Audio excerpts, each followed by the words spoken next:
Hello student, biology के class में आप सभी का स्वागत है। बायोलॉजी की लास्ट क्लास में जो हम लोग पढ़ रहे थे वो टॉपिक चल रहा था अपना एक्टिविटीज इन प्लांट ब्रीडिंग, मतलब पादप जनन की क्रियाएं। पादप जनन की क्रियाओं में हम लोगों ने विभिन्न प्रकार की जो क्रियाएं होती हैं पादप प्रजनन के लिए, उनके बारे में पढ़ लिया था। आज का जो हमारा टॉपिक है वो है डोमेस्टिकेशन या ग्राम्यन। अब हम चर्चा करेंगे किसके ऊपर भाई? ग्राम्यन के ऊपर। अपना टॉपिक क्या है? डोमेस्टिकेशन।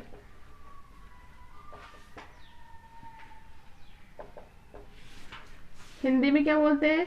ग्राम्यन। जैसा कि हम लोग सभी जानते हैं, व्हाट इज द डोमेस्टिकेशन या ग्राम्यन क्या होता है?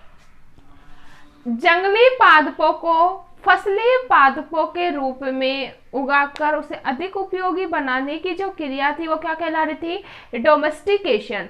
इसमें हम लोगों ने एग्जाम्पल जैसे मैंने लिया था, अफीम एक वाइल्ड प्लांट है या एक जंगली पादप है, लेकिन इसके गुण अधिक होने के कारण मेडिसिन डिपार्टमेंट में इसको अधिक यूज किए जाने के कारण इसे किसके रूप में उगाया जाने लगा है? फसली पादप के रूप में। तो यह क्रिया क्या है? डोमेस्टिकेशन।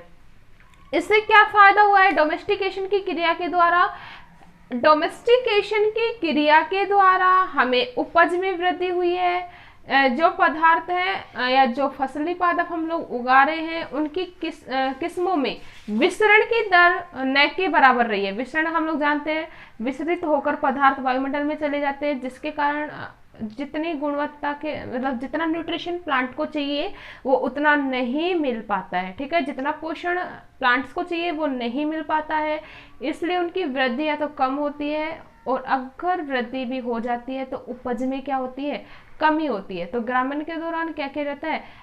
ग्रामीण की क्रिया से विसरण की दर बहुत कम हो जाती है। इसके साथ ही साथ इसकी उपज में क्या हो जाती है? वृद्धि होती है। उपज में क्या होती है? वृद्धि होती है। साथ ही साथ गुणवत्ता में भी क्या की जा सकती है? वृद्धि की जा सकती है। किस क्रिया के द्वारा भाई? ग्रामीण की क्रिया के द्वारा। इतना क्लियर है। इसके साथ ही साथ अगर नेक्स्ट हम बात करें, ग्रामीण की क्रिया के दौरान चयन की प्रक्रिया होती है। किसकी प्रक्रिया होती है भाई? चयन की प्रक्रिया। और मुख्य रूप से ग्रामीण के दौरान जो चयन होता है या जो वर्ण होता है वो होता है दो प्रकार से। ग्रामीण की प्रक्रिया में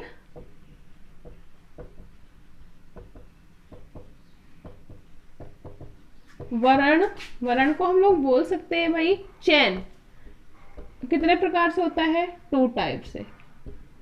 कौन कौन सा? फर्स्ट जो होता है वो होता है प्राकृतिक वर्ण। प्राकृतिक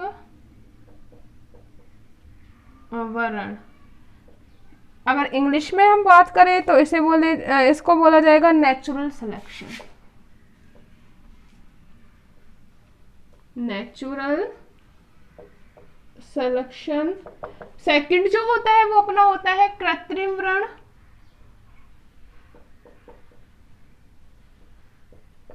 इंग्लिश में बोला जाता है आर्टिफिशियल सिलेक्शन।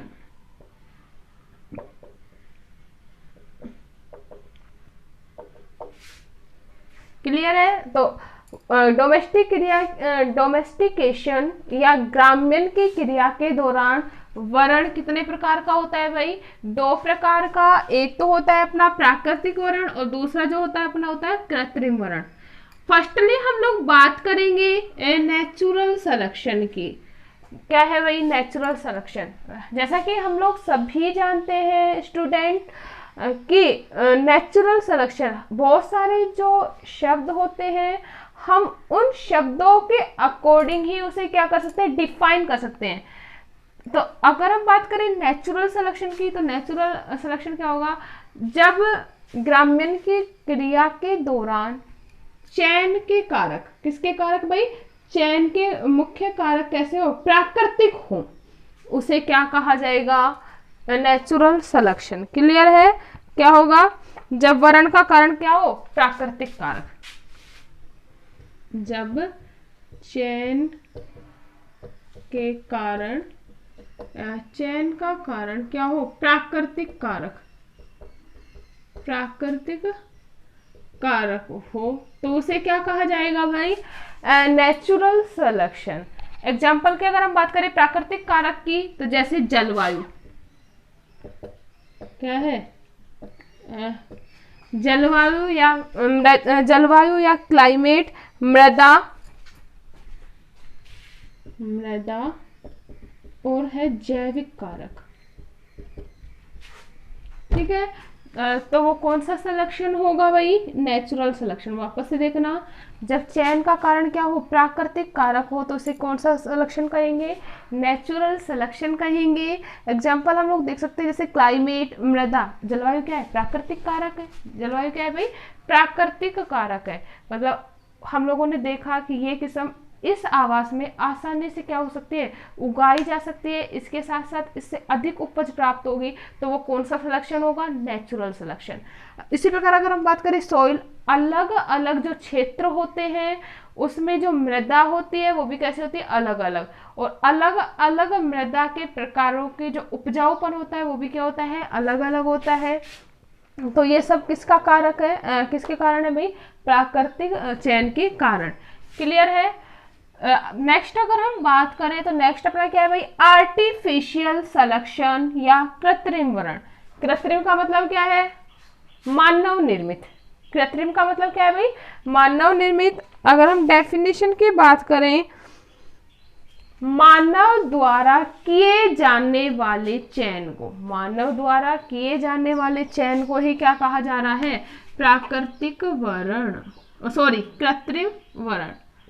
मानव द्वारा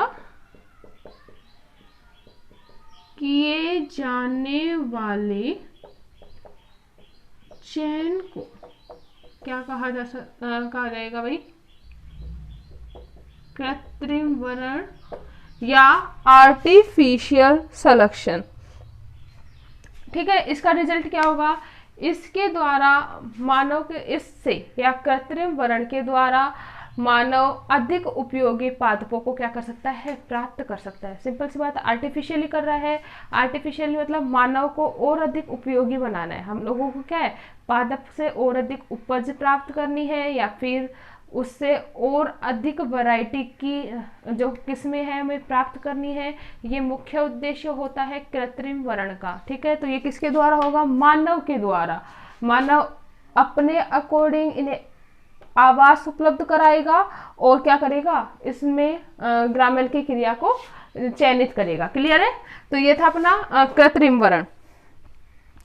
अब हम बात करेंगे मुख्य रूप से प्राकृतिक व कृत्रिम वरण में अंतर की। तो अपना टॉपिक क्या है?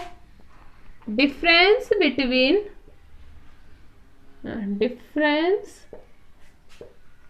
Between natural and artificial selection. Artificial selection मतलब प्राकृतिक व कृत्रिम वरण में अंतर। तो we all know that student, प्राकृतिक और कृत्रिम वरण में विभिन्न अंतर होंगे। फर्स्ट अंतर की अगर हम बात करें अभिलक्षण की, टेबल के द्वारा समझते हैं। फर्स्ट क्या है? अभिलक्षण। सेकंड क्या है? प्राकृतिक वरण। और थर्ड क्या होगा? कृत्रिम वरण।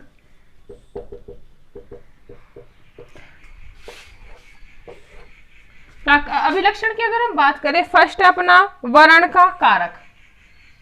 वर्ण का कारक, तो वर्ण का कारक अगर हम बात करें प्राकृतिक वर्ण की, तो कौन से कारक होंगे इसके लिए चयनित कारक? प्राकृतिक कारक। कौन से कारक होंगे भाई? प्राकृतिक कारक। जबकि अगर हम कृत्रिम वर्ण की बात करें तो इसमें कौन से कारक होंगे? मानव क्रियाएं। क्लियर है? हम लोगों ने देख लिया डेफिनेशन में भी, चयन का कारक कौन सा है? प्राकृतिक, जबकि इसका कौन सा है? मानव। अगर इसी प्रकार अगर दूसरे अभिलक्षण की बात करें, जनन की, जनन की अगर हम बात करें प्राकृतिक वर्ण की, तो इसमें जो सभी प्रजातियां होगी उसमें क्या पाया जाएगा? जनन क्रियाएं। क्या पाई जाएगी भाई? सभी प्रजातियों में जनन क्रियाएं। मतलब समष्टि के सभी जीन प्रारूप द्वारा क्या होगा, जनन होगा। ठीक है, लेकिन अगर हम बात करें कृत्रिम वरण की, तो इसमें सिर्फ किनका जनन होगा, जो पादप या जो किसमें हम लोगों ने क्या किया है, जिनका चयन किया है, वो क्या होगा, कृत्रिम वरण। तो क्या होगा, केवल चयन किए गए जीन प्रारूपों द्वारा, केवल चयन किए गए जीन प्रारूप द्वारा। क्लियर है, कृत्रिम वरण में सिर्फ हम लोगों ने जो चयनित जो पादप लिए हैं उनके जीन प्रारूप में या उन पादपों में ही जनन की क्रिया करवाई जाएगी। लेकिन अगर हम बात करें प्राकृतिक वरण में, तो प्राकृतिक का मतलब प्राकृतिक रूप से, नेचुरली, तो इसमें क्या होगा, जो सभी पादप होंगे उनमें क्या होगी, जनन की क्रिया संपन्न होगी। नेक्स्ट अगर हम बात करें थर्ड, तो थर्ड है अपना समष्टि अनुकूलन। समष्टि अनुकूलन, समष्टि अनुकूलन की अगर हम बात करें तो क्या होगा, प्राकृतिक वरण अनुकूलन के अनुसार क्या होगा, बढ़ेगा। प्राकृतिक वरण अनुकूलन के अनुसार क्या होता है, बढ़ता है। ठीक है, जैसे जैसे अनुकूल होता जाएगा, जो वरण हो गए, जो चयन होगा, उनके अकॉर्डिंग क्या होता जाएगा, बढ़ता जाएगा। मतलब इसके लिए जैसी फेवरेबल कंडीशन मिलेंगी उसके अकॉर्डिंग उसमें चयन की प्रक्रिया क्या होती जाएगी, बढ़ती जाएगी। नेक्स्ट अगर हम बात करें कृत्रिम की, तो इसमें क्या होगा,